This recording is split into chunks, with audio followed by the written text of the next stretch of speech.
Bonjour, est-ce que vous m'entendez?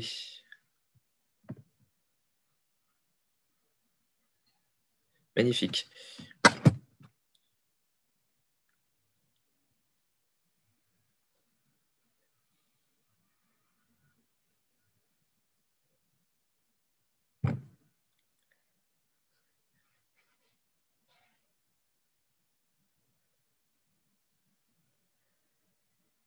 Ça commence en me mettant la pression, excellent.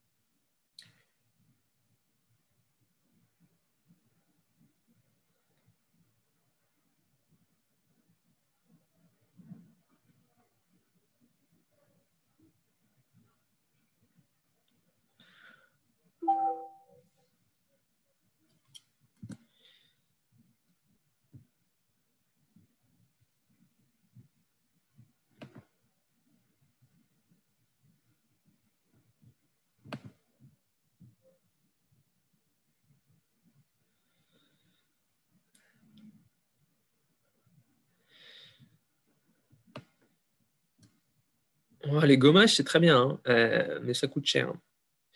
Allez, quelle heure il est? Il est pile, hein. Je vais y aller. Bonjour à tous. Je vais donc vous faire les révisions intensives de Dermato. J'ai totalement refait complètement le PowerPoint puisque j'ai refait tous les items de l'ECN pour la future réforme. Et en faisant du coup ces items, je me suis rendu compte que c'était finalement très bien de vous mettre ces diapos qui finalement, comme il y a moins de choses à savoir, donc en gros, je vais essayer de résumer tous les items en gros en une diapo. Je suis tout seul, mais du coup,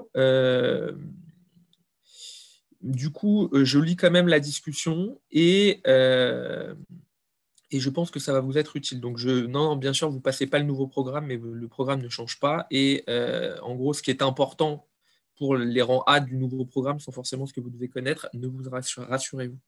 Donc, bref, j'ai 1h10 pour essayer de vous faire tous les items. Donc, en pratique, je ne répondrai pas à toutes les questions en direct. Je répondrai à celles qui me paraissent pertinentes sur le moment du sujet pour aller vite, essayer de ne pas perdre mon rythme parce que j'ai quand même beaucoup de diapos. Et puis à la fin, si j'ai le temps, je reviendrai. Et puis évidemment, après, je répondrai par mail. Donc, avant de commencer les items, j'ai pris le parti de vous faire 2-3 rappels de sémiologie, puisqu'on adore vous poser des questions de sémiologie. Et il faut absolument que vous connaissiez, la différence entre une lésion élémentaire qui est primitive, donc c'est finalement les lésions qui traduisent le processus lésionnel, et des lésions secondaires qui sont l'évolution du processus initial. Vous devez absolument connaître les définitions donc, de macule, en gros quelque chose qui est non infiltré, non palpable, juste une modification de la couleur. De papule, une lésion en relief palpable non liquidienne de moins de 1 cm. Un nodule, la même chose de plus de 1 cm. Une vésicule, quelque chose à contenu liquidien de petite taille. La bulle, c'est bien 5 mm. Et entre 3 et 5 mm, il y a un vide nosologique, vous appelez ça une grande vésicule ou une petite bulle, vous faites comme vous voulez, et les pustules. Ça, c'est hyper important, il faut que vous connaissiez, et bien sûr, il faut que vous sachiez capable de les reconnaître. D'accord? Les lésions élémentaires secondaires, je passe, vous avez les définitions après. Donc, je ne vais pas vous donner tout ce qui donne une papule ou un nodule à l'ECN, puisque c'est impossible. Néanmoins, il y a 2-3 trucs qui sont importants à garder en tête. Une papule qui est rosée, migratrice et fugace, il n'y a qu'un diagnostic, c'est l'urticaire. D'accord? Ensuite, un purpura qui est papuleux et infiltré, classiquement, vous rentrez volontiers dans un dossier de vascularite, a fortiori s'il est déclive. Et une question qui est déjà tombée en concours blanc national, rappelez-vous que la lésion élémentaire du psoriasis est bien la papule, puisque le psoriasis se caractérise par des plaques érythémateuses squameuses, et des plaques, c'est des papules qui sont plus larges que hautes.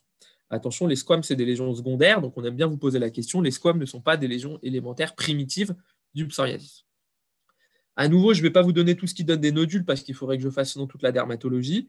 Néanmoins, rappelez, des nodules peuvent être inflammatoires, infectieux, tumorales ou hématologiques, et une nouure, donc c'est des nodules qui sont de grande taille, est finalement assez peu en relief. Et donc, celui qu'on aime bien, c'est l'érythème noueux, qui est donc une hypodermite septale, avec les causes qui sont marquées là. Je vous rappelle que les deux grandes causes, les deux causes les plus fréquentes d'érythème noueux sont le streptocoque bêta-hémolytique du groupe A et la sarcoïdose, en particulier le syndrome de Löfgren. C'est les deux, et puis je vous ai mis la liste en dessous. Il y en a encore plein d'autres, j'ai évidemment pas tout mis. Donc, je vais répondre à la question entre érythème et exanthème après dans la suite du topo. Qu'est-ce qui donne des vésicules? Ça, pour le coup, je vous ai mis à peu près ce qui tombe à l'ECN, et ce qui finalement est déjà une bonne base. Si vous deviez savoir un seul truc, qu'est-ce qui donne une vésicule? C'est l'eczéma. La dermatose de base vésiculeuse, c'est l'eczéma. Et je vous rappelle que l'eczéma peut être de deux causes, on va y revenir un peu plus en détail, enfin de plusieurs causes, mais de deux causes principales. Eczéma allergique de contact ou la dermatite atopique. Et puis, on y reviendra, c'est deux items que je vais détailler un peu plus. Ensuite, vous avez les causes vésiculeuses infectieuses, toute la famille du groupe herpès, la varicelle, avec le caractère ombiliqué des vésicules que j'ai entouré sur cette photo, ombiliqué voulant dire avoir un nombril, pour ceux qui ne l'avaient pas encore compris, le zona, avec ce caractère vésiculeux métamérique, et puis l'herpès. Et là, je vous ai mis une photo où typiquement l'herpès, on voit des croûtes et plus des vésicules parce que la vésicule s'est rompue et donne des croûtes. Gale dans les causes de gale infectieuse, la vésicule perlée qui est souvent interdigitale, et puis la dermatophysie qui est très volontiers vésiculeuse en périphérie comme sur cette photo. Et puis enfin, la dernière truc qui donne des bulles à l'ECN, c'est une dermatose bulleuse auto-immune mais qui se traduit cliniquement par des vésicules. C'est la dermatite herpétiforme, très peu tombable, probablement dernière question d'un dossier de maladie cœliaque, qui elle est plus tombable, mais ce serait quand même vraiment pas très sympa qu'on vous pose ça comme question. Qu'est-ce qui donne des bulles? Pareil, donc je vous rappelle, la bulle, elle fait plus de 5 mm. Attention, où vous voyez des bulles, où vous voyez des érosions post-bulleuses, où vous voyez des érosions muqueuses, où vous voyez un aspect en linge mouillé, et tout ça, ça peut vous donner des bulles. Je vous rappelle que tout ce qui donne des vésicules peut confluer et donner des bulles. Donc c'est classique de voir des eczémas bulleux, des herpès qui donnent un aspect de bulle. Mais moi, ce que je vous dis là, c'est les maladies qui sont primitivement bulleuses. Et les maladies qui sont primitivement bulleuses, c'est les dermatoses bulleuses auto-immunes, les deux grandes classiques qui sont très tombables à l'ECN, c'est la pemphigoïde bulleuse et le pemphigus, mais il y en a d'autres, la pemphigoïde cicatricielle qui, je crois, est tombée à l'ECN il n'y a pas longtemps, et puis d'autres maladies beaucoup plus rares. Mais les deux grandes, et on va y revenir, c'est pemphigoïde bulleuse et pemphigus. Ensuite, vous avez les toxidermies bulleuses et l'érythème polymorphe. Pourquoi j'ai mis érythème polymorphe à part? Parce que je vous rappelle que l'érythème polymorphe, il est post-infectieux, post-herpès ou post-mycoplasme pneumoniae. L'érythème polymorphe, il se traduit par des cocardes, qui sont des lésions arrondies en cible, qui nécessitent, pour définir le mot cocarde, qu'il y ait 3 cercles concentriques les uns à l'intérieur des autres. Et puis, dans les toxidermies bulleuses, vous en avez deux grandes, la famille des Steven-Johnson-Lyell, et puis l'érythème pigmentéfix, qui est volontiers bulleux.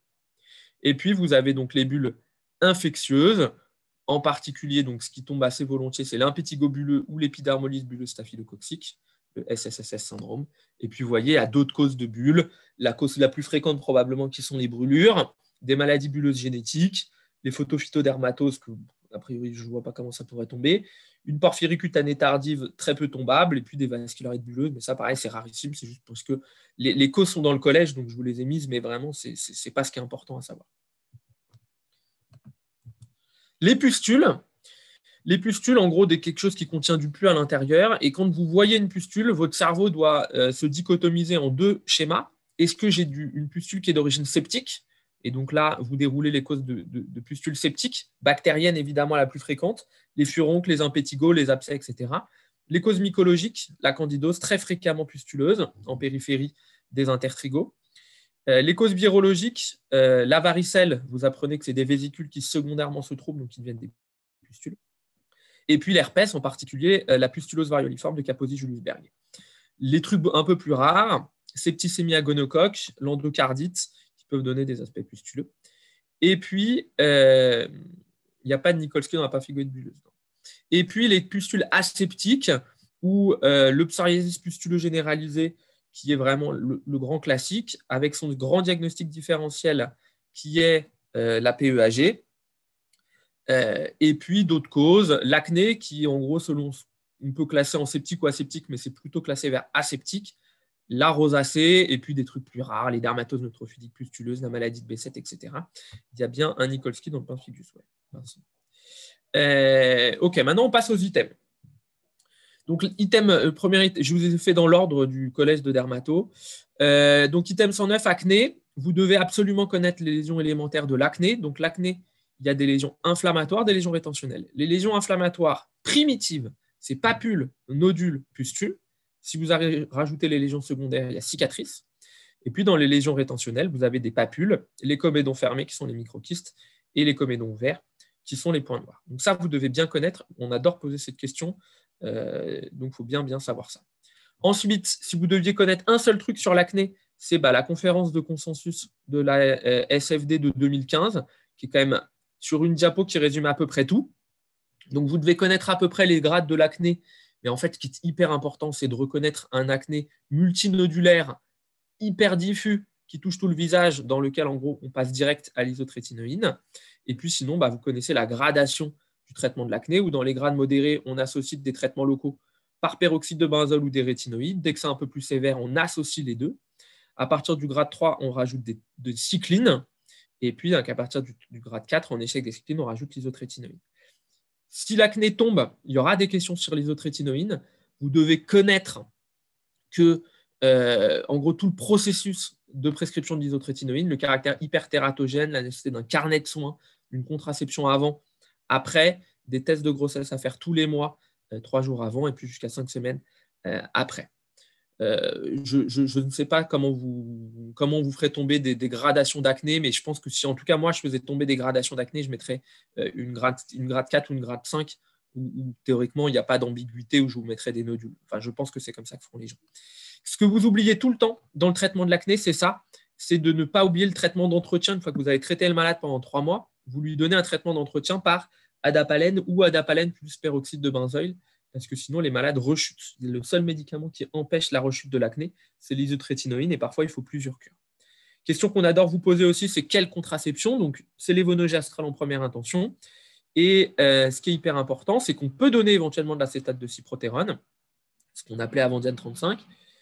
Attention, Diane 35 a des thromboses, donc ce n'est pas en première intention. Et surtout, dans un dossier d'isotrétinoïne, Diane 35 n'a pas l'AMM comme contraceptif, donc il faut l'arrêter et le remplacer par un contraceptif qui a l'AMM. Ça vaut 0 à la question. Et le deuxième 0 à la question de l'acné, c'est l'association cycline plus HTIC, puisque vous risquez de faire mourir le malade d'HTIC, ce qui serait quand même un peu con pour une maladie qui n'est pas très grave. Dernière chose, donc dans les autres items des dermatospatiales, je vais aller très vite sur les deux autres. La rosacée, à mon avis, tombe plutôt en question isolée, qui sont donc en gros diagnostic et clinique. Il y a plusieurs grades. Ça, quelque chose, vous me posez toujours la question. On n'est pas du tout obligé de passer d'un grade à l'autre. On peut d'emblée rentrer direct sur une phase de forme papulopustuleuse ou d'emblée commencer par des rhinophyma. Donc, il y a les flushs, il y a la coupe rose, avec donc cet aspect de macule érythémateuse et télangiectasique. Il y a donc le rhinophyma, la forme papuleuse pustuleuse et donc les formes papulopustuleuses. Rhinophyma est-elle favorisée par l'alcool? Il y a une étude qui est publiée qui dit que oui. Ça a été publié il y a 1 an. Donc oui, le rhinophyma est favorisé par l'alcool. Néanmoins, on peut tout à fait avoir un rhinophyma et n'avoir absolument aucune consommation d'alcool. J'espère avoir répondu clairement à la question. Diagnostic différentiel. Bon, en pratique, c'est rarement très dur pour vous. Souvent, ce qu'on aime bien vous faire tomber, c'est la différence entre acné et rosacée. Et la différence, donc, c'est qu'il n'y a pas de lésion rétentionnelle dans la rosacée. Après, éventuellement, des questions de différence entre rosacée et lupus aigu localisé. Et je vous rappelle qu'il n'y a pas de pustule dans le lupus. Et puis, théoriquement, voilà. Par contre, les deux sont aggravés par le soleil. Et puis, voilà, la rosacée corticoréduite, etc. Ce qui est embêtant éventuellement et qui pourrait faire un truc sympa, c'est de poser un peu avec des trucs avec des ophtalmos. Et vous rappelez qu'il y a souvent des blépharites ou des blépharoconjonctivites dans la rosacée qu'il faut savoir dépister et qui nécessitent un traitement par cycline de façon systématique. Autre chose importante, donc traitement de la rosacée. Dans la forme vasculaire, le traitement, c'est le laser vasculaire. Dans la forme papulopustuleuse, c'est traitement topique par métronidazole topique, ivermectine topique, éventuellement acide azélaïque. Et puis sinon, cycline péros. Voilà ce que vous devez savoir. Dernier truc très vite, c'est la dermite séboréique. Maladie pareille, peut pas vraiment tomber en dossier complet, mais qui peut tomber en photo, facilement à faire tomber en photo. C'est favorisé par malacésia furfure, mais ce n'est pas un truc qui est contagieux et infectieux. J'ai répondu, Juliette, il y a kératite, il y en a dans la rosacée, c'est possible. C'est écrit sur la diapo, vous verrez en lisant. Ça donne des plaques érythémato-squameuses, souvent donc, dans les zones séboriques, donc la zone en T du visage, les ailes du nez, la barbe, et puis ça peut descendre plus grave. Question éventuellement tombable, les trucs graves associés à la dermite séborique, VIH, alcoolisme, cancer des voies aérodigestives et Parkinson. À la question que vous allez me poser, non, il ne faut pas faire une sérologie VIH à toute dermite séborique, c'est seulement dans des formes extrêmement sévères ou qui résisteraient au traitement. Le vrai diagnostic différentiel, c'est le sébopsoriasis, qui est probablement un spectre continu entre les deux maladies. Et en fait, chez ce monsieur, je ne vous montre pas les photos, mais il a une atteinte diffuse d'un psoriasis. Et donc, on parle de sébopsoriasis. Et plus généralement, les squames sont plus grasses dans la dermite séborique et plus sèches dans le psoriasis. En pratique, on est très souvent embêté cliniquement. Et puis, il y a les dermatites atopiques de forme dite tête et cou, qui sont parfois difficiles à diagnostiquer avec la rosacée. Mais bon, voilà. Le traitement, c'est les antifongiques locaux. On peut mettre des corticoïdes en crème pendant quelques jours avant de relayer. C'est une maladie dont on ne guérit pas et qui rechute toute sa vie. Ensuite, item, dermatose bulleuse auto-immune. Donc, je vous ai dit, même si évidemment on peut tout faire tomber à l'ECN, celle que vous devez connaître absolument pour des révisions intensives, c'est la pemphigoïde bulleuse et le pemphigus. Comment vous raisonnez et comment vous faites votre bilan devant une dermatose bulleuse auto-immune? Vous devez faire une histologie standard et une biopsie cutanée pour immunofluorescence directe. Je vous ai dessiné les petits ponches. L'histologie standard, vous la faites sur la bulle et l'immunofluorescence directe, vous la faites à distance de la bulle. Dans le sang, vous ferez une recherche d'immunofluorescence indirecte et vous ferez éventuellement des immunoblots ou des ELISA. Donc, la pemphigoïde bulleuse, c'est la plus fréquente des maladies bulleuses auto-immunes. Le terrain, c'est plutôt les vieux. Et vous allez avoir des bulles qui cliniquement seront tendues sur des peaux qui sont inflammatoires ou eczématiformes ou urticariennes, qui ont tendance à être plutôt symétriques, à avoir une atteinte tronculaire ou une atteinte de la racine des membres ou éventuellement des extrémités. C'est des malades qui se grattent et qui vont avoir dans le sang une hyperéosinophilie. Quand vous faites la biopsie cutanée, vous allez avoir un décollement qui est sous-épidermique. On voit donc la jonction dermo-épidermique, la bulle, elle est en dessous. Il y a un infiltré éosinophilique. Et puis en immunofluorescence directe, vous avez le long de la membrane basale des IgG ou du C3 le long de la jonction dermo-épidermique. Dans le sang, il y a les anticorps antimembrane basale en IFI, en ELISA, c'est BP 180 et BP 230. Le traitement, c'est la corticothérapie locale qui a démontré sa non-infériorité par rapport à la corticothérapie générale, donc par propionate de clobétasol. Vous avez le droit de mettre une corticothérapie générale, mais il y a un New England qui montre qu'il y a plus d'effets indésirables. Et dans le PNDS, on vous dit que dans les formes sévères d'emblée, on peut rajouter du méthotrexate. Médicaments et pemphigoïde bulleuse, oui, il y en a. Je ne suis pas certain qu'il faille le savoir à l'ECN. S'il y en a une vraiment que vous devez connaître, c'est les glyptines. Il y a une réelle association entre glyptines et pemphigoïde bulleuse. Et question dermite séborique peut-elle être allopatiente? La réponse est non. Dyshydrose, c'est des eczémas vésiculeux du dos des mains, qui touchent les mains, en particulier les faces latérales des doigts. Donc, c'est des formes avec des petites bulles qui touchent surtout les mains. L'autre dermatose bulleuse auto-immune que vous devez connaître, c'est le pemphigus qui touche plutôt des gens plus jeunes, de 40 à 50 ans. Là, il y a certains médicaments qui sont rajoutés, mais en pratique, c'est très, très rare. Il y a aussi une association avec certaines maladies auto-immunes et il y a des formes paranéoplasiques, en particulier dans la maladie de Castleman. Pareil pour l'histologie. L'histologie, vous la faites sur la bulle ou à la jonction de la bulle, qui sont des bulles plutôt érosives, donc qui sont flasques, mais vous faites quand même au niveau d'une érosion post-bulleuse, si possible, la plus fraîche possible. Et l'IFD, pareil, en peau saine. Les ELISA que vous allez rechercher, c'est les antidesmoglines 1 et 3. Et en IFI, c'est des anticiques. Vous voyez que cliniquement, c'est assez piégeux. Ça, c'est une malade, par exemple, où je m'étais vraiment fait piéger. Vous voyez parfois des lésions qui sont quasiment pas bulleuses, mais si vous regardez de très près, il y a une petite bulle. Ça, c'est les formes superficielles. Et quand vous avez des formes vulgaires, c'est plus facile. Il y a des érosions muqueuses et puis des bulles flasques en peau saine, avec un Nikolsky positif pour répondre à la question qui m'était posée tout à l'heure. Et très souvent, la teinte muqueuse, elle est inaugurale. Donc, en fait, c'est des gens qui ont mal à la bouche, qui ont des plaies avant d'avoir la teinte de la peau. Et c'est assez fréquent que sur la peau, il y ait très peu de choses. D'accord ? Quand vous faites la biopsie, Vous voyez donc une bulle qui est intra-épidermique avec une acantholyse et des cellules en pierre tombale. Vous voyez que les cellules, elles tombent parce qu'en fait, vous voyez que les anticorps, ils sont ici, au niveau autour des kératinocytes. Et du coup, les kératinocytes, ils tombent. D'accord. Atteinte du pemphigus superficiel. Donc, en gros, il y a une atteinte muqueuse. Si tu n'as qu'un desmogléine 1, tu n'auras pas d'atteinte muqueuse. Si tu as un desmogléine 3, comme auto-anticorps, tu auras une atteinte muqueuse. Mais souvent, dans le pemphigus superficiel, il n'y a pas d'atteinte muqueuse. Pour le coup, le traitement, c'est parce que c'est beaucoup plus agressif. Le traitement, c'est corticothérapie générale plutôt à forte dose. Et en 2021, il n'y a clairement pas de doute, il faut mettre du rituximab en première intention. Ça diminue la dose de corticoïdes. C'est miraculeux comme traitement. C'est probablement la maladie dans laquelle le rituximab est le plus efficace. Et pour être sûr, donc on biopsie bien la bulle pour l'immunofluorescence, enfin pour l'histologie standard, et en POCN pour l'immunofluorescence directe. C'est le cas dans toutes les dermatoses bulleuses auto-immunes. D'accord. Par contre, quand vous avez une vascularite, puisque vous me posez la question, parce que c'est peut-être pas clair pour vous, si vous avez une vascularite et donc une suspicion de vascularite et que vous faites une histo, l'histo, vous la faites dans le purpura, l'IF, vous la faites dans le purpura, vous ne la faites pas en POCN. D'accord. C'est pareil dans le lupus. Si vous faites histo, vous faites en POCN, enfin vous faites empolésé et empolésé. Donc on met donc ritux et corticoïdes, oui, on met les deux. Dans les formes superficielles, on peut se contenter de dermocorticoïdes et ritux, mais ça c'est hors programme ECN. Ensuite, hémangiome. Alors, hémangiome, moi qui ne fais pas de pédiatrie, j'ai aucune compétence particulière sur cette maladie, mais réellement, si quelque chose tombe, ce sera, dans cet item, ce sera l'hémangiome. D'accord. Donc, vous devez connaître la différence entre les tumeurs vasculaires, qui sont liées à une prolifération endothéliale, de ce qu'on appelle les malformations vasculaires. Et donc, celle qui est grave, c'est la malformation artério-veineuse. Et ce qui est important, c'est que la tumeur vasculaire, en particulier l'hémangiome, il va y avoir une histoire de croissance. D'accord. Et l'hémangiome, typiquement, il n'est pas présent à la naissance, il va apparaître les premiers jours de vie.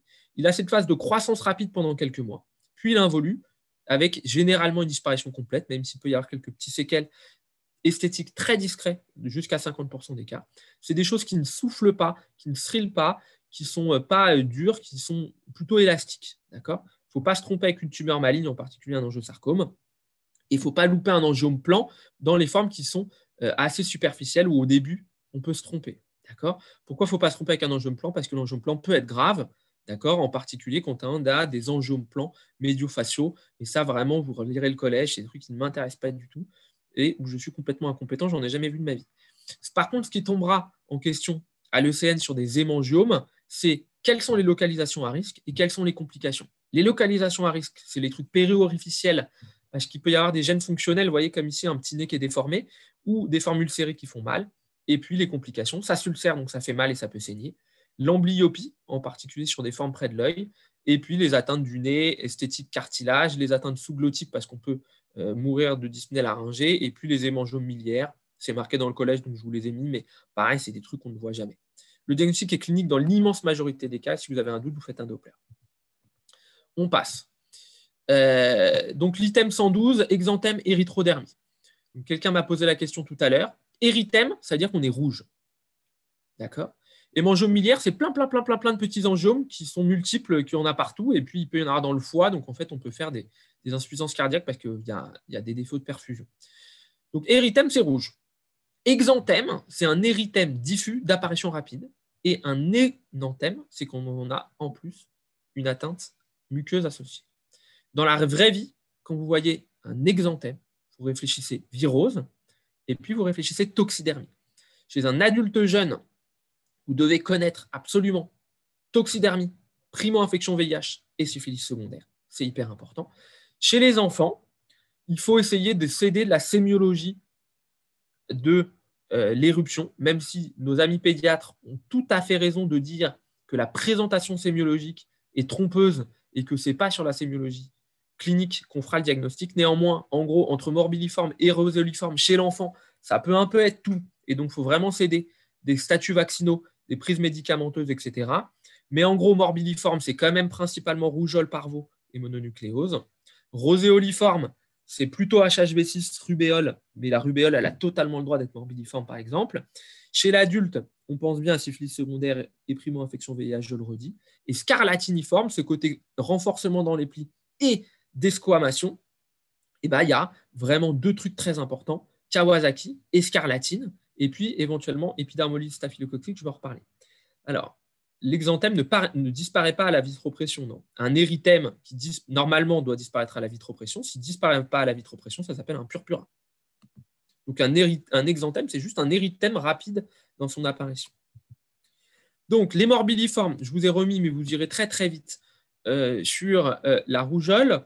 Donc, je vous ai mis une photo du signe de Koplik que personne ne voit jamais, puisqu'en fait ça apparaît généralement une fois que l'éruption s'est installée. Là, c'est ces petits points blancs au niveau de la muqueuse buccale. La rougeole, on a l'œil rouge et on a la cathare oculo-nasale, donc on n'est pas bien, on a cet œil rouge, cette conjonctivite, etc. Et puis cette éruption morbilliforme descendante, ça peut être grave. Et puis le diagnostic reco-française, IgM en particulier sur la sérologie, les IgM salivaires et la RT-PCR qui peut se faire dans le sang, la salive et l'urine. Je vous rappelle que c'est une maladie à déclaration obligatoire. La mononucléose, là, 2-3 trucs quand même, parce qu'on a dans le service des gens qui sont spécialistes de ça et qui connaissent vraiment très très bien, et donc qui m'ont vraiment demandé de vous rappeler que donc l'éruption est vraiment inconstante avec, en l'absence de prise médicamenteuse, et l'éruption n'est pas du tout 90% après la prise d'amoxicilline, c'est plutôt 30 à 35%, et que dans la vraie vie, les toxidermies à l'amoxicilline sont possibles, voire même finalement assez fréquentes, et donc ce n'est pas vrai ce qui est marqué dans certains bouquins, voire je crois peut-être même dans le collège de dermato, qu'on peut sans aucun problème dans sa vie reprendre de l'amoxicilline. Il y a des gens qui font des réelles allergies à l'amoxicilline après une mononucléose à EBV.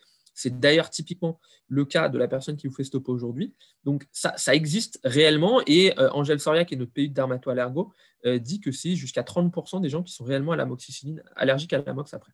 Et puis, donc, le parvo, avec classiquement l'érythème souffleté du visage, et puis la teinte en gants et en chaussettes.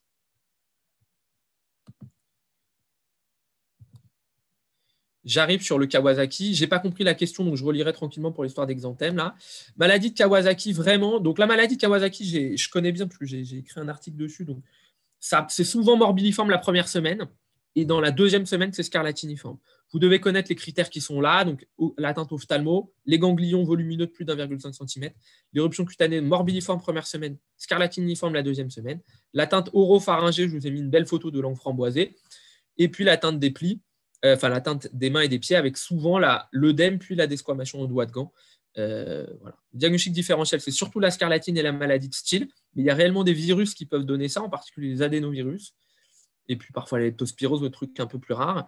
Et puis rappelez-vous, c'est une vascularite des moyens vaisseaux, et donc ils peuvent toucher les coronaires. Et puis vous devez, je ne passe pas là-dessus sur le traitement, mais traitement anti-IGIV, aspirine anti-inflammatoire, puis anti-agrégant plaquettaire. Je ne vous fais pas le traitement, je suis sûr que les pédiatres vous le font très bien. Et moi, mon but, c'est vraiment de voir ça. Le Kawasaki ne donne pas de purpura. Quelqu'un m'a déjà posé la question l'année dernière. Il y a moins de 10 cas dans le monde publiés de maladies de Kawasaki révélées par des purpuras. Donc, il faut non. Quand on biopsie, il n'y a pas de vascularite. Ça peut être un peu purpurisé, c'est-à-dire que c'est rouge foncé, et si on appuie dessus, ça ne disparaît pas la vitropression.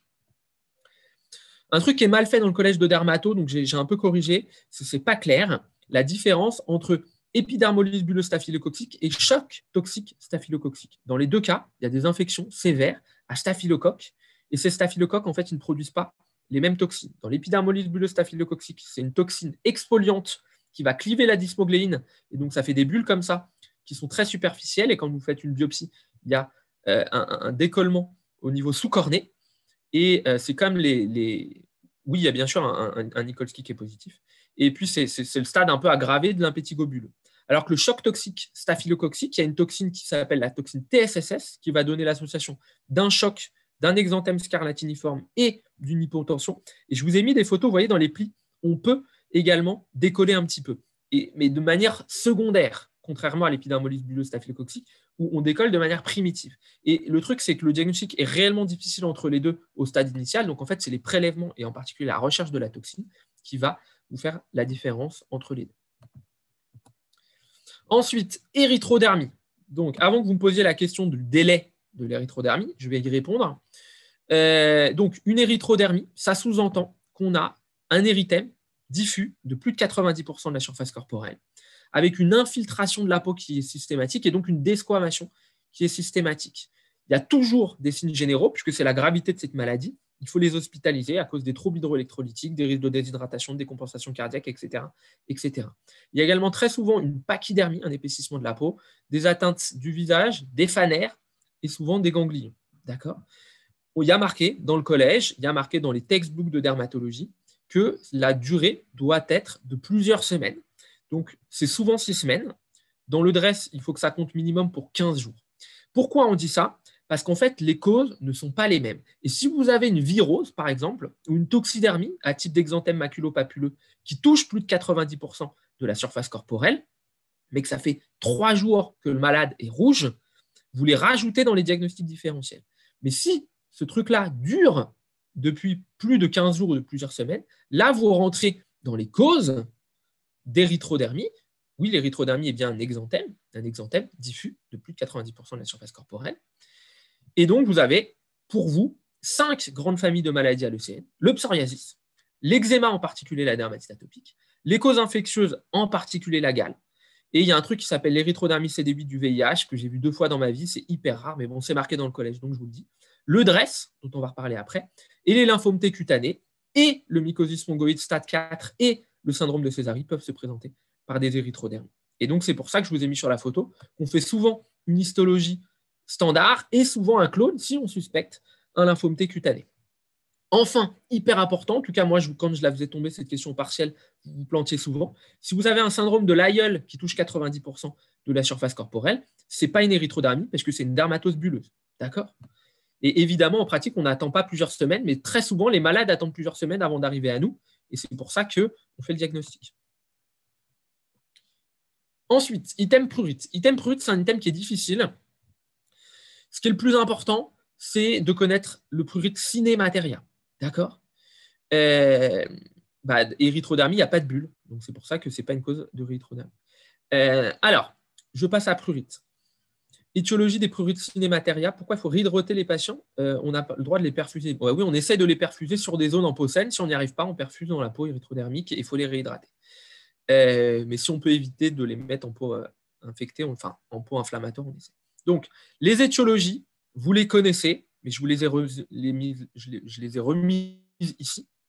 Il faut évidemment connaître cholestase, insuffisance rénale, qui sont les causes les plus fréquentes. Rappelez-vous dans un dossier chez un jeune à Hodgkin, qui pourrait vraiment commencer comme ça. Prurite à l'eau, c'est vraiment maladie de Vaquès, thrombocytémie essentielle, ou éventuellement le plaquenil, mais ça, je pense que ça ne peut pas tomber pour vous. Évidemment, tous les médicaments grattes, etc. Donc là, vous avez la liste. Le bilan, je vous ai remis le bilan du collège, qui est marqué là. Donc, dans le bilan du collège, il n'y a pas la ferritine, il n'y a pas le PP, mais ils seront rajoutés dans la prochaine version du collège de dermato. Et pour les gens qui sont spécialistes internationaux du prurite, à qui j'ai demandé de relire ma question quand j'ai refait, ils disent qu'il faut mettre ferritine et EPP en première intention. Néanmoins, si on se base sur le référentiel actuel, on ne fait pas de ferritine et de PP en première intention. Rappelez-vous que chez un sujet âgé, on ne fait pas de biopsie cutanée standard, mais on peut faire une IFD. Ça peut être utile pour diagnostiquer une PB au stade prébuleuse. Et autre chose hyper importante, le diabète n'est pas une cause de prurite cinémateria. Par contre, ça peut être une cause de paresthésie ou de dysesthésie qui peuvent être des diagnostics différentiels. Voilà. Moi, s'il y a sur un QCM ferritine et EPP dans le bilan de prurite, je les coche. Ça n'engage que moi. Mais si je repassais le CN aujourd'hui, je les coche. Je ne sais pas s'il y a iono dans le collège, en effet, mais c'est créate qui est important. Et cholestase, je ne sais pas. Moi, je fais un bilan hépatique. Je ne fais pas que gamma-GT épal. Je fais un bilan hépatique. Vous n'allez pas faire gamma-GT épal si c'est élevé après faire azatalate. Je trouve que c'est aberrant. Voilà. Une prise médicamenteuse 10 ans après, non. C'est impossible. Voilà. Et je vous ai remis l'algorithme du prurite. Donc, prurite généralisé, sans lésion, on vient de le voir. Prurite avec lésion cutanée, c'est les dermatoses qui grattent. Hein, attention, le truc est important, rappelez-vous que le psoriasis gratte dans 50 à 60% des cas. D'accord ? Et puis, prurite lucalosée, s'il y a un truc à savoir, prurite du cuir chevelu, c'est une pédiculose jusqu'à preuve du contraire. On recherche les poux vivants, éventuellement des lentes. Et puis, ça peut également être un eczéma allergique de contact, en particulier une teinture capillaire, un psoriasis, une dermite séborique ou éventuellement une névrodermite. D'accord ? Le traitement, c'est le traitement de la cause dans une immense majorité des cas. Je vous rappelle que le traitement spécifique de la cholestase en première intention, c'est la rifampicine. Il y a 2 essais contrôlés randomisés qui supportent son utilisation, ou éventuellement la cholestéramine. On cherche les facteurs aggravants, et puis sinon, c'est traitement symptomatique de ça. Ensuite, psoriasis. Donc, psoriasis, c'est tombable, puisque c'est tombé il y a 10 ans à l'ECN, en 2011, en dossier complet. Donc, c'est tombable en dossier complet. C'est une maladie qui est fréquente, qui touche 2% de la population française. La lésion élémentaire, je vous l'ai dit tout à l'heure, c'est la plaque. D'accord ? Vous devez connaître les principaux facteurs déclenchants ou aggravants, en particulier les infections. Chez l'enfant, les infections ORL. Chez l'adulte, le VIH, puisque ça valait 10 points à l'ECN en 2011. Donc, il faut le savoir. Un psoriasis sévère ou résistant au traitement, ou avant un traitement systémique, il faut lui faire une sérologie VIH. Il faut connaître les médicaments qui peuvent éventuellement donner ça, et puis les facteurs aggravants, l'alcool, le tabac, l'obésité. Okay. Les pathologies associées, vous connaissez, les troubles anxio-dépressifs, les maladies cardiovasculaires, ça aussi c'était tombé à l'ECN, les conduites addictives, les MICI. Je ne mets pas les spondylarthropathies, puisque je vais en parler dans la diapo d'après. Vous devez connaître les formes typiques, plaques, érythémato, squameuses, bien limitées, zone bastion, les coudes, les genoux, la région lombosacrée. Vous devez connaître l'atteinte à type de phénomène de Koebner, le renforcement du psoriasis sur un trouble, une atteinte aggravée, l'atteinte palmoplantaire typique, l'atteinte inguéale ici, avec là ici une onycholyse distale et puis des ponctuations en dé à coudre. C'est difficile ces histoires de facteurs déclenchants et aggravants. C'est très difficile. Les gens qui sont obèses, qui sont hypertendus, qui ont un syndrome métabolique, font plus volontiers des psos qui sont plus sévères. Après, est-ce que c'est des facteurs déclenchants ? C'est difficile de répondre à la question, puisqu'en fait, on ne peut pas faire des études là-dessus. Mais en gros, j'ai essayé de faire de la manière la plus claire possible sur les diapos, et c'est ce que je pense. Je vais répondre aux questions des traitements, c'est après. Les autres formes, vous devez connaître psoriasis du cuir chevelu, les atteintes muqueuses, la seule qui est fréquente, c'est l'atteinte du gland. Le sébopsoriasis, je vous avais déjà montré la photo. Le pso inversé, qui est souvent non squameux, en particulier l'atteinte du pli interfécié, l'atteinte rétro-auriculaire, le pso pustuleux palmoplantaire, et puis chez l'enfant, des psos un peu diffus avec une atteinte du siège très fréquente. Ok. Psoriasis sans gouttes, qui est petit. Et donc, les 3 formes graves de psoriasis, pso pustuleux généralisé, fébrile, sévère, avec le diagnostic différentiel, c'était tombé à mes partiels quand j'étais en D2, donc je m'en rappellerai toute ma vie, la PEAG, je n'avais évidemment pas trouvé à l'époque. La forme grave articulaire, le rhumatisme psoriasique, qui est associé à l'atteinte inguéale, l'atteinte du cuir chevelu et l'atteinte de psoriasis inversée, quelle qu'elle soit, en particulier le pli interfécié. Je sais qu'il y a une discordance entre le COFER et le collège de dermato. J'ai vérifié dans PubMed, c'est les deux, enfin le pso inversé général est plus associé au rhumatisme psoriasique. Les formes différentes, vous connaissez, arthrite isolée des mains et des orteils, polyarthrite, oligoarthrite, et puis l'atteinte axiale. Okay, vous venez d'avoir les rhumatologues qui ont fait ça, j'y reviens surtout pas. Et puis l'érythrodermie psoriasique, on vient d'en parler. D'accord. Comment on différencie pson inversé, dermatophysie ? C'est surtout d'une candidose que c'est difficile. En fait, souvent, on s'aide du reste de l'examen clinique. D'accord. Et puis, s'il n'y a rien d'autre, souvent, on traite comme un champignon d'abord. Et puis, si ça ne répond pas, on traite comme un psoriasis ou parfois en biopsie. Entre Bowen et psoriasis, parfois, c'est hyper difficile. Mais il n'y a pas de raison d'avoir une plaque isolée de psoriasis. Donc, si vous avez un doute entre les deux, vous faites une biopsie cutanée. Mais c'est souvent la Bowen, elle sera isolée. Et donc, je vous ai remis les recommandations françaises, donc les traitements topiques, les 4 classes de traitements topiques, c'était tombé dans la question du dossier. Dermocorticoïdes, dérivés locaux de la vitamine D, association dérivés locaux de la vitamine D, dermocorticoïdes, et les kératolytiques. On traite par voie systémique en cas de surface corporelle supérieure à 10%, score PASI supérieur à 10%, et score de qualité de vie, la DLQI, supérieur à 10. Si vous avez un de ces 3, vous traitez par traitement systémique. D'accord ? Bien évidemment, on peut donner quand même un traitement topique en attendant l'efficacité du traitement systémique. Okay ? Vous devez connaître les indications et les contre-indications du traitement systémique. Contre-indication du métaux pendant la grossesse, éviter pendant la cirrhose ou des alcoolismes importants, l'insuffisance rénale et cytopénie. Photothérapie contre-indiquée chez les phototypes clairs ou antécédents de cancer cutané, a fortiori de mélanome. Un baso ne serait peut-être pas une contre-indication, mais personnellement, je ne le ferai jamais. PUVA, contre-indiqué pendant la grossesse. UVB, contre-indiqué la grossesse. Anti-TNF, en fait, anti-TNF, en fait, c'est pas vraiment le psoriasis paradoxal n'est pas vraiment un psoriasis, donc selon comment on appelle ça, ça se discute en fait. Mais en effet, c'est très discutable et c'est très compliqué. On appelle ça au nom du psoriasis comme on veut, mais dans la littérature scientifique, ça s'appelle quand même encore aujourd'hui du psoriasis induit, du psoriasis paradoxal. Donc c'est pour ça que je les ai mises dans le collège. En gros, ce qu'on peut donner pendant la grossesse, c'est UVB et cyclosporine. Et l'alcoolisme, c'est pas vraiment que c'est une contre-indication à la PUVA, c'est que on ne peut pas vraiment boire hein, quand on prend du psoralen, donc c'est compliqué, quoi. Et la cyclosporine, vous connaissez. Ensuite, en cas d'échec ou de contre-indication à 2 de ces traitements, c'est une biothérapie, anti-TNF-alpha ou ustekinumab en première intention et éventuellement un anti-IL-17 après, même si maintenant les gens font plutôt anti-IL-17 en première intention. Et attention, contrairement à ce qui est marqué à un moment du collège, l'après-milase ne se donne pas du tout avant les biothérapies. Ça marche plutôt moins bien que les biothérapies, donc c'est plutôt en cas de forme contre-indiquée ou chez des gens qui ne veulent pas de biothérapie. Je passe aux infections bactériennes. Infection bactérienne, donc je ferai érésipèle et facite nécrosante à la toute fin dans l'item grosse jambe rouge aiguë. Donc j'ai choisi de développer un pétigo parce que je pense que c'est important. Donc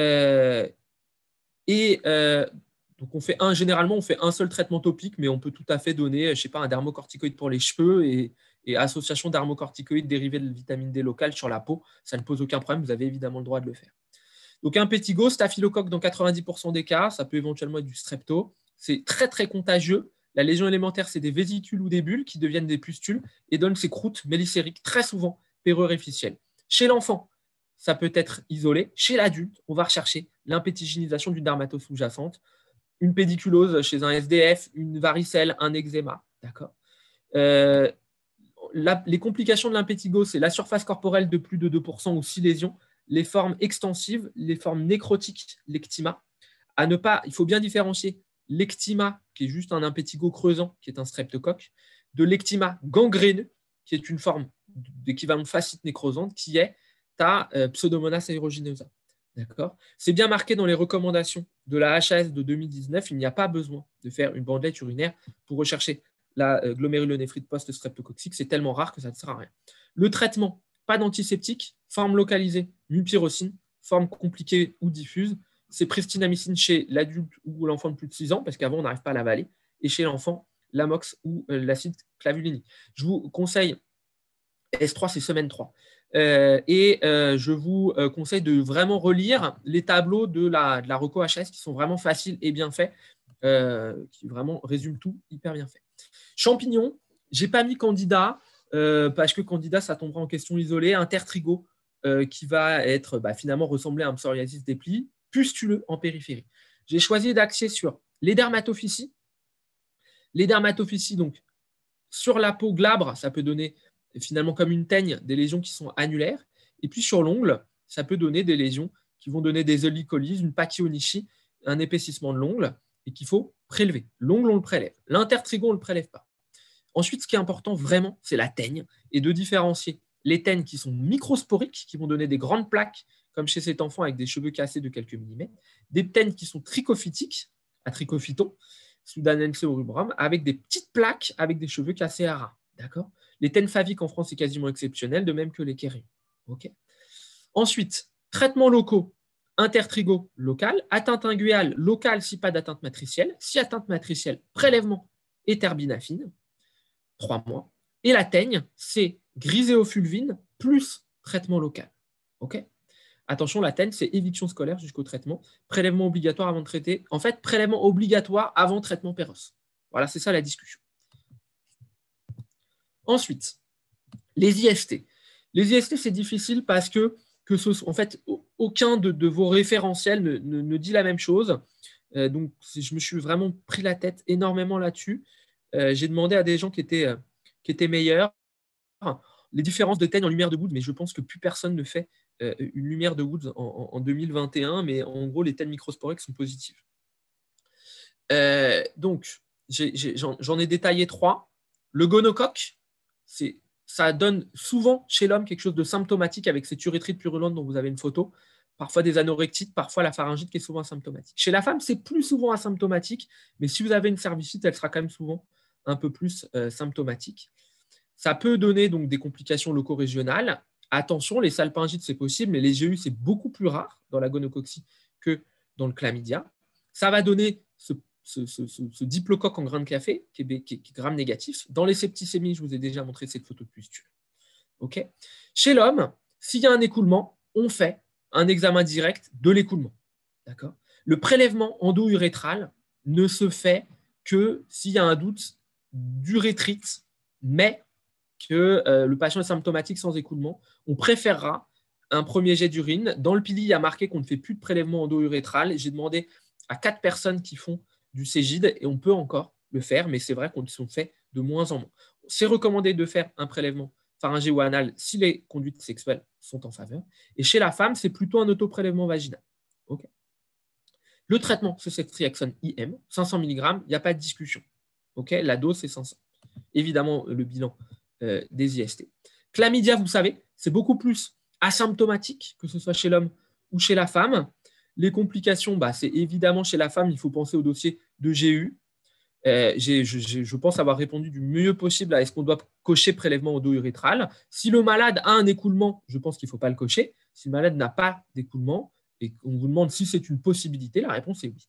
TAN, c'est le terme technique qui est inscrit dans les recos, c'est en gros l'équivalent d'une PCR. C'est les tests d'amplification génique. Il faut lisez les recos sur le gonocoque. C'est SFD 2016. Les recos, c'est comme ça le terme qu'on utilise, terme de réplication génique. Arthrite réactionnelle, balanite cercinée, donc ça c'est une que j'ai vue il n'y a pas longtemps avec une vraie balanite cercinée, et puis ce qu'on appelait avant le Fitzinger le roi recteur avec ses arthrites réactionnelles. Attention, gonocoque, arthrite septique, chlamydia, arthrite réactionnelle, ça aussi c'est important. Et puis le traitement, ça aussi vous posez souvent la question, il est recommandé de faire de la doxycycline en première intention. On peut quand même faire azitro 1 g en dose unique, c'est toujours marqué dans les recos HS, on a le droit de le faire, d'accord. PCR de contrôle à S6. Et puis, donc, les causes d'ulcération génitale, les causes virales, VIH, herpès, éventuellement post-BV, ce qu'on appelle le lip shoot. Les causes bactériennes, syphilis, bien sûr, le chancre, souvent unique, et le seul caractère important de la syphilis, c'est le caractère induré. D'accord. Les causes d'ulcération génitale tropicale, je vous les ai mises là, j'en ai jamais vu de ma vie. Les causes inflammatoires, ça on en voit plus souvent. Pensez au pemphigus, pensez à la maladie de B7, pensez aux toxidermies qui sont graves. Si on a une chlamydia isolée, traite-t-on un gono. En fait, ce qui se passe, c'est que si tu as une urétrite clinique, en fait, quand tu es au Cégide, on traite les deux en même temps. Donc, c'est pour ça que ce qui est fait. Par contre, si tu découvres sur une PCR de manière isolée un chlamydia, tu ne traiteras pas le gono puisque tu as recherché avec le chlamydia, ta PCR, elle est biplex et donc tu as recherché le gono associé. Par contre, du coup, comme il y a une association avec les deux, c'est fait. Et enfin, syphilis, donc je vous ai tout mis, mais je vais vite sur la dermato. D'accord. Les termes, il y a 2-3 petits trucs qui ont changé, mais vous savez ça très bien. Syphilis primaire, le chancre, je vous ai dit caractère infiltré, c'est le seul signe qui est très évocateur de la syphilis. La roséole syphilitique, première floraison de la syphilis secondaire, à évoquer également comme une primo-infection VIH chez un jeune. Les syphilides, parfois acnéiforme, parfois qui va donner ces lésions papuleuses avec souvent la collerette de Biette. D'accord. Oui, ulcération multiple, on a le droit d'évoquer une syphilis, surtout si c'est non douloureux. Je vous ai dit aucun des signes est spécifique en dehors du caractère induré, même si dans 90% du cas, elle est unique, le chancre de la syphilis. D'accord. Les termes ont changé. On fait maintenant en dépistage de manière isolée et seule un ELISA ou un TPHA en test tréponémique. S'il est positif, on fera un VDRL. D'accord. Les syphilites sont contagieuses, oui. Et voilà, la fourrure mitée, en fait, c'est plein de petites alopécies non cicatricielles qui touchent plein d'endroits différents, comme s'il y avait un tapis qui avait été bouffé par des mites. Rappelez-vous, le truc qui est hyper important, c'est de se rappeler qu'il y a des signes ophtalmo qui peuvent être discrets et qu'il faut savoir rechercher à l'interrogatoire. Parce que si vous avez ces signes ophtalmo, il est recommandé de faire une ponction lombaire et de traiter comme une neurosyphilis par péniGIV pendant 14 jours. D'accord. Non, on peut avoir une lymphogranulomatose sur une ulcération du gland, mais ça peut être périanal. Discordance entre pili, c'est quoi, roséole syphilitique. En combien de temps disparaît la roséole syphilitique? La roséole disparaît généralement, c'est quelques semaines. Moi, j'aurais dit 1 mois. Moi. Vous m'enverrez la photo, je vous dirai.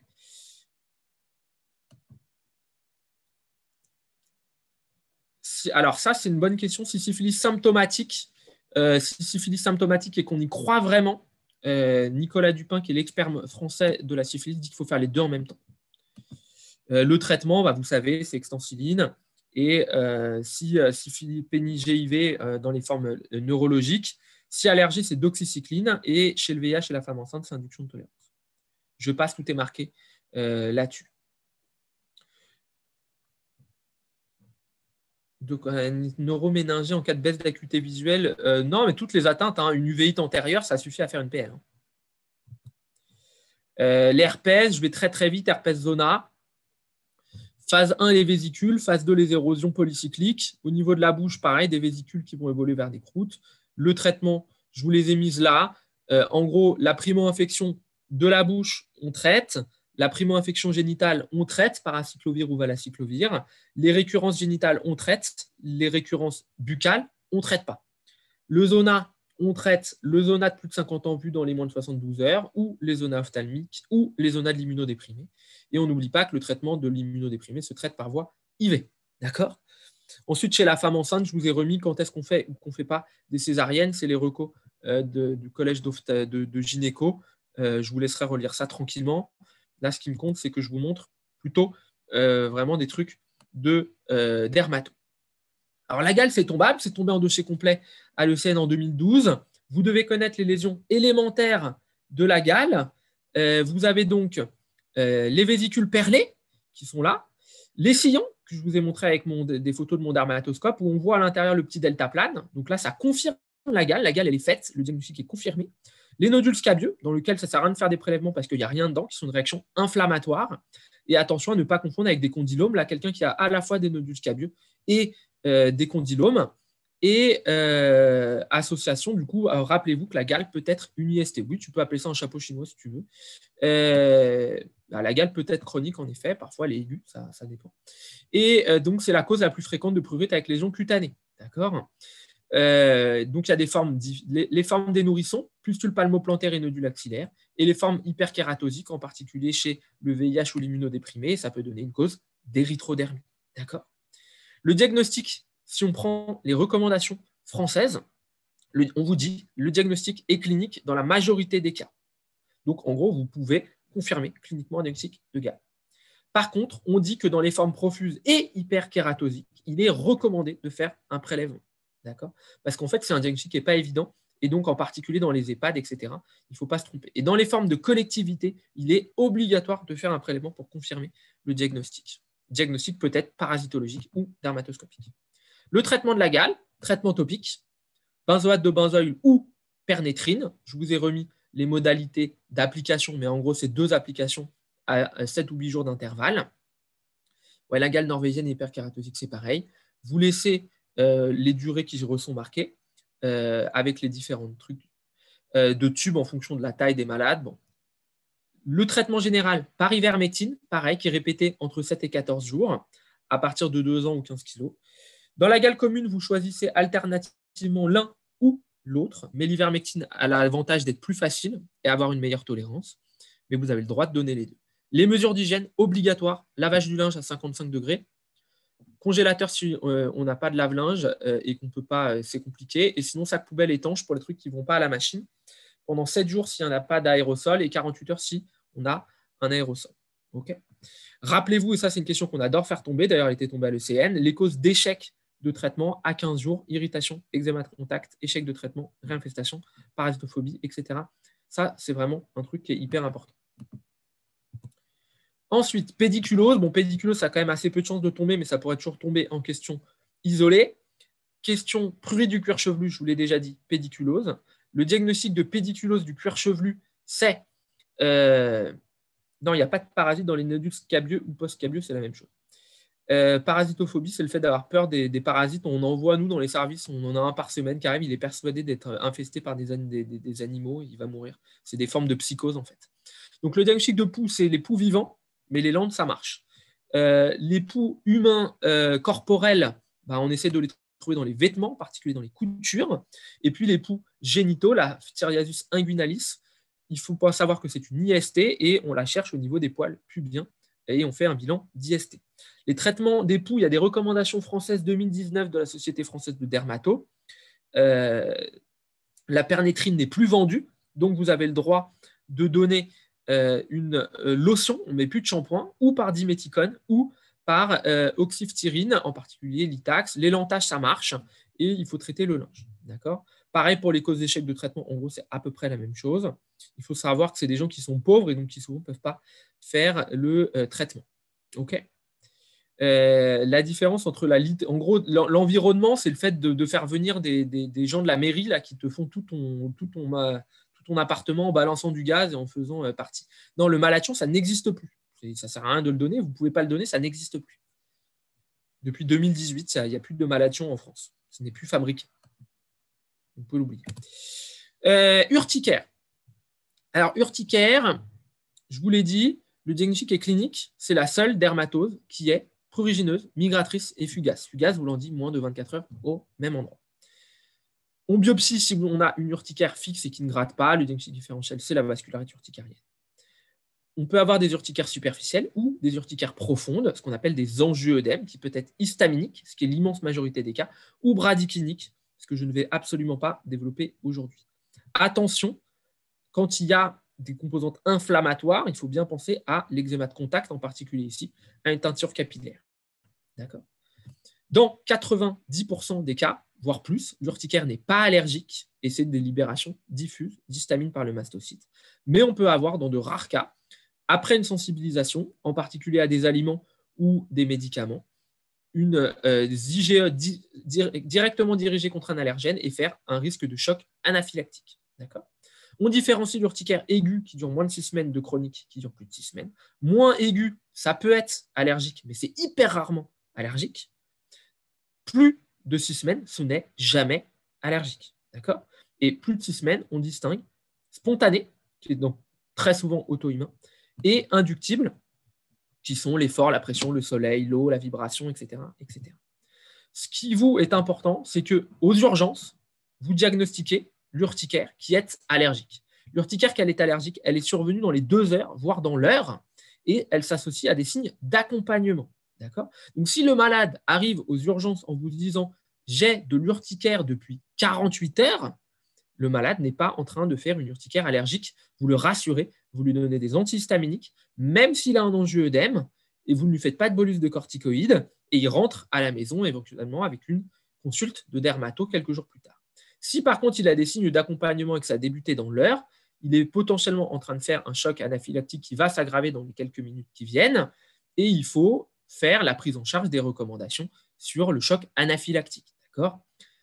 Le traitement dans ce cas-là, c'est les recos de l'ASPAR, mais si il a une anaphylaxie sévère, eh ben, il faut lui faire de l'adrénaline. D'accord ? On peut donner des corticoïdes, mais c'est des traitements de 3e intention pour prévenir la rechute. D'accord ? 6 semaines plus tard, vous le reverrez pour un bilan allergique. Comme c'est de l'urticaire, c'est immédiat, et donc vous ferez des prick tests. D'accord ? C'est ça qui est le plus important, c'est de faire des prick tests. Ensuite, la dermatite atopique. Vous connaissez cette famille de la marche atopique. Quand on est tout petit, on fait une dermatite atopique, puis l'allergie alimentaire, puis l'asthme, puis la rhinite allergique quand on est adulte. Parce qu'on est atopique. Atopique ne veut pas dire allergique. Atopique veut dire qu'on produit des IgE qui sont dirigés contre l'environnement. On polarise nos lymphocytes B pour faire des IgE, mais ce n'est pas du tout un mécanisme allergique. D'accord ? C'est un mécanisme qui, en fait, les IgE polarisent les Langerhans pour faire du TH2. D'accord ? Donc, en fait, c'est une maladie qui est TH2 avec des mutations polygéniques, en particulier de la filagrine. Vous devez connaître absolument les atteintes cliniques. Quand on est tout petit, c'est les zones convexes, le front, les joues, et puis quand on grandit, c'est les plis. D'accord ? Vous devez connaître les complications, staphylocoque, l'impétigénisation, l'herpès, le Kaposi Luisberg, le pox du virus. D'accord ? Les IDR, de mon point de vue, et les IgE spécifiques, de mon point de vue, c'est vraiment hors de votre niveau. On en a beaucoup parlé avec les allergologues du service. Si vous voulez, je demanderai à nos allergologues de vous répondre. Mais en gros, vous faites principalement des pricks. Et pour les médicaments, on fait volontiers des IDR. Les IgE spécifiques, d'un point de vue d'Angèle Soria, qui est donc PU de dermato-allergo, Dans l'urticaire, ça n'a jamais démontré quoi que ce soit. On peut les faire, mais ça ne sert pas à grand-chose, éventuellement pour l'amoxicilline. La dermatite atopique, la prise en charge. Rappelez-vous qu'il faut traiter la poussée et prévenir les récidives. Donc, le traitement de la poussée, c'est les dermocorticoïdes plus. À partir de 2 ans, on peut donner des anticalcinérides topiques, le protopique, en particulier sur le visage. Les formes sévères, c'est photothérapie, éventuellement immunosuppresseur, la cyclosporine, le méthotrexate. Puis, il y a une biothérapie qui s'appelle le dupilumab. Je ne sais pas si vous avez besoin de savoir ça. Ce qui est hyper important, c'est savoir qu'il faut mettre des émollients sur la peau, qu'on essaie de faire des douches courtes, qu'on éduque les malades, qu'on évite les facteurs aggravants, le tabac, etc. Attention à l'herpès et au Kaposi Juliusberg, vous savez. Attention à la vaccination, vous savez. On ne vaccine pas pendant une poussée d'eczéma. Ça aussi, je pense que c'est quelque chose que vous savez. Est-ce qu'on fait des tests allergologiques dans la dermatite atopique? La réponse est non, en aucun cas, sauf les 3 situations de la conférence de consensus. Une dermatite atopique en échec d'un traitement bien conduit, où on a vérifié que le traitement était réellement bien conduit. Donc, on compte les tubes, on vérifie que les malades ont compris la cassure de la courbe staturo-pondérale et les suspicions d'allergie associées qui peuvent être alimentaires, de contact ou respiratoires. Pourquoi pas de vaccin pendant un eczéma? Parce qu'en fait, si tu vaccines dans la lésion d'eczéma, tu risquerais de surinfecter avec du staphylocoque. Donc, si tu as 3 plaques d'eczéma, tu vaccines à côté. Si tu en as plein, c'est pour éviter un truc grave. Voilà. Et puis, il faut que vous connaissiez les causes d'échec du traitement, qui sont évidemment la mauvaise application, évidemment l'erreur diagnostique, évidemment l'eczéma de contact, qui peut être un eczéma de contact au corticoïde. Je pense qu'Annick Barbeau vous en a parlé cette année, c'est quelque chose sur lequel elle a beaucoup travaillé. Et puis la corticophobie, qui représente beaucoup de gens chez les patients, beaucoup de gens chez les médecins, et représente aussi 80% des pharmaciens. Donc parfois, même si vous avez tout bien expliqué au malade, c'est le pharmacien qui lui dit « Ouh là là, mais n'en mettez pas, c'est très dangereux ». Donc c'est hyper important de bien le dépister. L'eczéma de contact, rien à voir avec la dermatite atopique, c'est quelque chose d'allergique. La physiopathologie, c'est je me sensibilise à un allergène, je développe par mes cellules de Langerhans qui vont voir mes lymphocytes, des lymphocytes qui sont spécifiques de cet allergène. Et quand je revois cet allergène, la phase de révélation, j'ai les lymphocytes T qui vont dans la peau et qui font de l'eczéma. La lésion élémentaire de l'eczéma, je vous en ai parlé, c'est des vésicules sur un fond inflammatoire.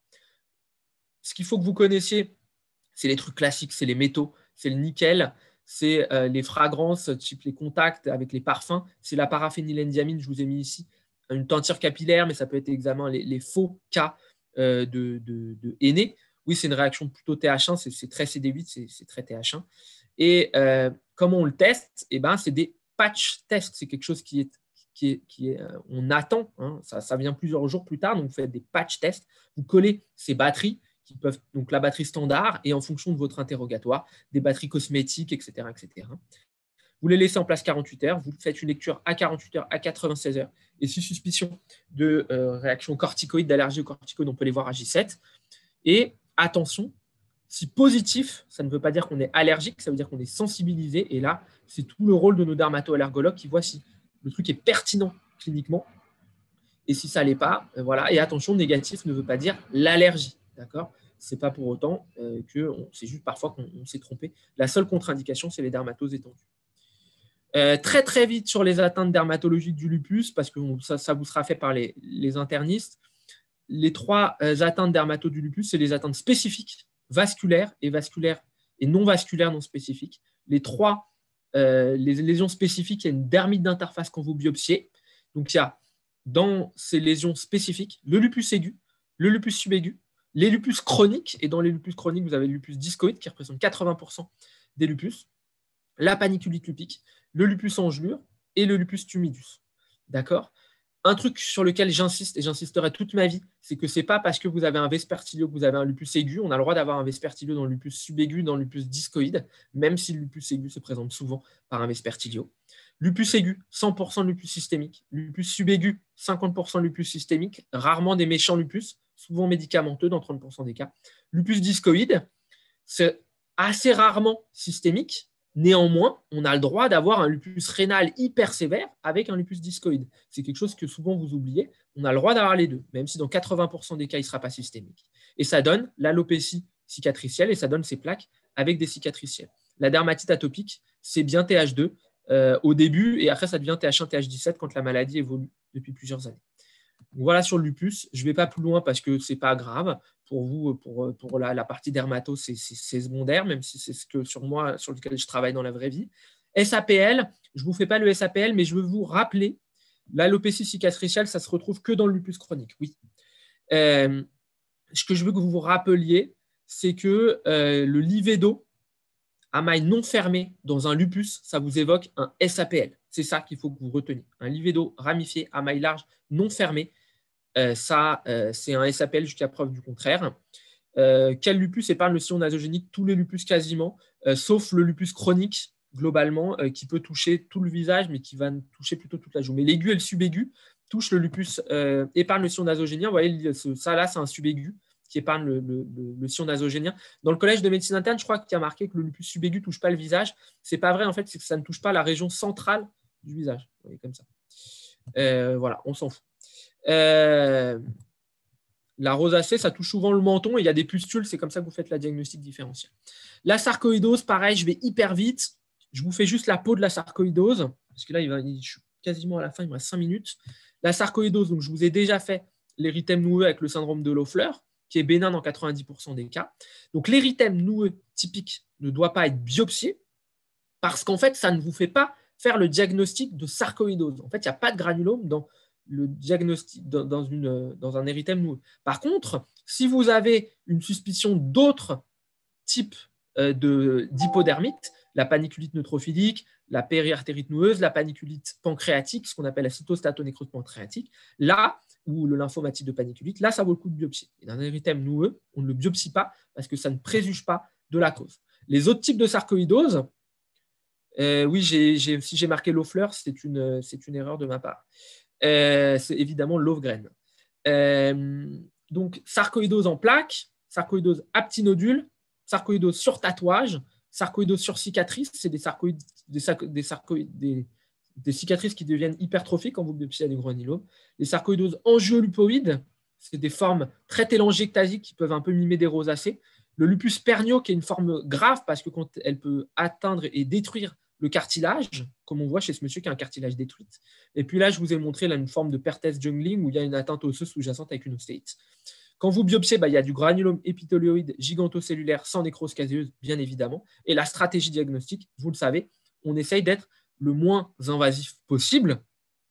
Donc, si on a de la peau, on biopsie la peau. Si on a une grosse atteinte des glandes lacrymales, on fait une biopsie des glandes lacrymales. S'il y a des ganglions superficiels, on les biopsie. La BGSA peut être utile. Et puis, plus c'est profond, moins on essaie d'y aller. En gros, voilà. Je ne vous fais pas la sarcoïdose en détail. Moi, je vous montre juste des photos de la peau. Purpura. Purpura, ça, c'est hyper important. Vous devez connaître la différence entre purpura hématologique, qui est une urgence potentiellement mortelle, si le malade a 0 plaquette, et donc il faut rechercher les signes de saignement buccaux, il faut rechercher l'examen neurologique, ça se trouve c'est quelqu'un qui saigne dans la tête, il faut rechercher les maturies macroscopiques, etc. Du purpura vasculaire, avec une urgence vitale dans les 2 heures, qui est le purpura fulminans, qui est ce purpura extensif et nécrotique de plus de 3 mm, a fortiori chez un enfant, où je vous montre ces photos de lésions qui évoluent très, très, très, très rapidement et qui font que si on peut louper le malade et du coup, on peut décéder. D'accord ? Purpura fulminans, vous savez, souvent, on ne voit pas le syndrome méningé et il y a vraiment ce risque d'amputation comme sur les photos. Il faut vraiment aller hyper vite. D'accord ? Donc, vous savez, c'est la prise en charge à la maison. On lui fait C3G sans discussion. On appelle le SAMU, on l'envoie. Et c'est ça qui est hyper important. D'accord ? Rappelez-vous que c'est souvent des malades qui sont en CIVD, qui sont en choc. Ça ne sert à rien de faire une ponction lombaire. Et puis voilà. Là, je reviens. Donc là, les dermatos, on ne voit jamais les purpura fulminans. Je crois que on en voit même pas. On en voit un par an à peu près. Mais ça, ce qui est important, c'est que purpura vasculaire ne veut pas dire vascularite. On a vu le purpura hémato qui est non infiltré, pétéchial, avec le syndrome hémorragique. Mais dans les purpura vasculaires, vous avez les purpura par vascularite qui sont infiltrés, qui sont des clips, qui sont polymorphes. On fait histo plus IF et on recherche une vascularite. On cherche les purpura par thrombose ou embolie, qui sont souvent nécrotiques, qui sont souvent infiltrés, avec des plages de nécrose de plus d'1 centimètre, qui sont souvent réticulées. Et là, c'est les causes ou de maladies qui thrombosent, comme le SAPL, comme les bilans de la cryotype 1, les syndromes myéloprolifératifs, la CIVD, ou les emboles, comme les emboles de cristaux de cholestérol, ou les purpura par fragilité capillaire, qui sont la carence en vitamine C, la dermite ocre, l'amylose, etc., etc. Les causes de vascularite, je vous les ai toutes mises là. Ça, c'est hyper dur, mais c'est juste que ce que je veux que vous reteniez, c'est que toute vascularite n'est pas du tout auto-immune. Il y a des vascularites de contact, des vascularites alimentaires, des vascularites médicamenteuses, des vascularites infectieuses, en particulier des virus, le parvo, le VIH, l'hépatite B, des vascularites infectieuses, des vascularites satellites d'endocardite. Il y a les vascularites qui sont les entités définies que vous connaissez, que vous apprenez, en particulier la plus tombable, le purpura rhumatoïde. Il y a les vascularites qui sont satellites des connectivites, comme les vascularites satellites d'une polyarthrite rhumatoïde, d'un Sjögren, etc., etc. Et puis les vascularites satellites des cancers ou des hémopathies. Je vais très très vite. Ulcère, du coup, je ne vais pas avoir le temps de finir. Je vais hyper vite. Donc, ulcère sur, en gros, la différence, c'est ulcère veineux et ulcère mixte, d'une part, qui sont ces ulcères de grande taille, peu douloureux, périmalléolaires, avec des signes d'insuffisance veineuse, atrophie blanche, dermitocre, hypodermatosclérose. Toujours palper les poux devant un ulcère. Si vous avez les poux, c'est que ce n'est pas artériel. Et puis, je vous rappelle qu'un ulcère mixte, c'est un ulcère à prédominance veineuse avec une AOMI qui n'explique pas l'ulcère. Je vous ai remis comment on prend l'IPS en photo là. Et puis, l'ulcère artériel qui est une AOMI, ce qu'on appelait stade 4 de la classification de Léry-Fontaine. Et ce qu'il faut diagnostiquer, c'est l'ischémie critique en prenant la pression d'orteil et la TCPO2 avec donc des pressions d'orteil à moins de 30, des pressions de cheville à moins de 50 ou une TCPO2 à moins de 30. Ce qui veut dire que là, en fait, on ne peut pas cicatriser. Et là, c'est un dossier de chirurgie vasculaire où vous devez faire, vous, le dermato, l'échodoppler artériel et la pression d'orteil. Et après, le chirurgien vasculaire qui fera le bilan angioscanner, angio-IRM, et puis sur table, l'artério avant de revasculariser. Et en fonction de ce qu'il verra, il fera un pontage, etc. etc. Les principes de cicatrisation, détertion, bourgeonnement, épithélialisation avec éventuellement des greffes. Le traitement étiologique de l'ulcère veineux, c'est la compression veineuse, qui est possible même dans l'ulcère mixte, avec l'IPS qui va jusqu'à 0,7 en utilisant des bandes à étirement court. L'ulcère artériel, c'est facile, le traitement, c'est la revascularisation et la prévention cardiovasculaire secondaire. Phénomène de Raynaud, je vous ai mis les diapos entre Raynaud primitif et Raynaud secondaire. Les deux examens à faire devant un Raynaud, c'est une fois une capillaroscopie et une fois des anticorps antinucléaires. Si les deux sont négatifs, le malade n'aura jamais rien. Si les deux sont positifs, il a jusqu'à 40% d'évoluer vers une connectivite un jour. Et la connectivite qui est associée la plus fréquemment au Raynaud secondaire, c'est la sclérodermie systémique, avec un Raynaud dans plus de 90% des cas. Mais il y a d'autres causes systémiques de phénomènes de Raynaud. Pensez aux médicaments, pensez aux causes traumatiques et pensez à la manœuvre d'Allen qui va être positive dans des maladies où il y a en gros des thromboses artérielles et l'absence de suppléance. Vous devez connaître cette manœuvre d'Allen. Les trois phases, la seule qui est obligatoire dans le Raynaud, c'est la phase syncopale ou phase blanche. Les autres ne sont pas obligatoires, en particulier dans les Raynaud secondaires. Le diagnostic de Raynaud est évidemment clinique. Engelure et nécrose, du coup, je passe, vous verrez les photos.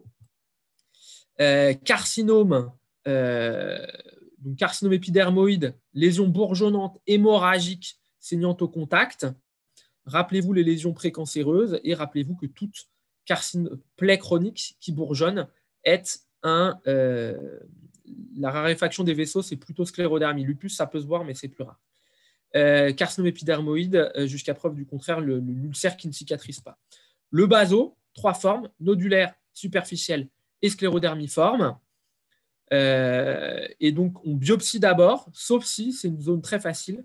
Et dans ce cas-là, on fait une exérèse d'emblée. Mais même pour le baso et pour l'épidermoïde, biopsie d'abord, sauf si endroit facile. Mélanome, exérèse complète. ABCDE, vous connaissez très bien. Vous rappelez-vous des formes différentes. Mélanome nodulaire, mélanome acrolentigineux, mélanome de Bowen. On ne fait pas de marge à l'exérène initiale. On prend 1 mm tout autour pour enlever en entier. On envoie en anapathe. Et la reprise chirurgicale, de même que le bilan d'extension, c'est la diapo qui est là, sera fonction de l'indice de Breslow. Je vous les ai remis là. Je vous ai mis tout le bilan. Et je finis du coup juste avec, il me reste 2, je crois. Il me reste pas mal de trucs. Je finis avec toxidermie et je vous fais juste ça, cette diapo-là, et je vous fais la grosse jambe rouge aiguë. RCP avant un mélanome, la réponse est non, c'est obligatoire. Mais on peut les passer rétrospectivement. On peut les valider en RCP secondairement. Le mélanome le plus fréquent, c'est le SSM. Donc, vous devez connaître les délais des toxidermies, d'accord, avec donc du coup les rapides, c'est évidemment l'urticaire allergique. Ensuite, celles qui sont rapides, c'est PEAG et EPF. Et celles qui sont lentes, c'est le DRESS, qui sont évidemment beaucoup plus tardives. Devant toute toxidermie, vous devez rechercher des signes de gravité, des signes de DRESS et des signes de Steven Johnson-Lyell, le Nikolsky, la douleur cutanée, la nécrose cutanée, l'atteinte muqueuse. Dans le DRESS, c'est l'érythrodermie, l'œdème du visage, l'hypereosinophilie, la cytolyse hépatique, etc. Vous devez faire ensuite l'interrogatoire avec l'imputabilité intrinsèque, chronologie, sémiologie, et l'imputabilité extrinsèque, on appelle les pharmacovigilances, on regarde PubMed, etc., etc. Attention, il y a vraiment parfois des pièges et les médicaments auxquels on ne soupçonne pas, parfois des huiles essentielles, parfois de la médecine alternative qui est le coupable. Steven Johnson-Lyell, voilà, ce qu'il faut en gros savoir, c'est que c'est comme une brûlure. Attention à l'atteinte ophtalmo, attention à la nécrose pulmonaire, un Lyell qui désature va en réanimation tout de suite. Et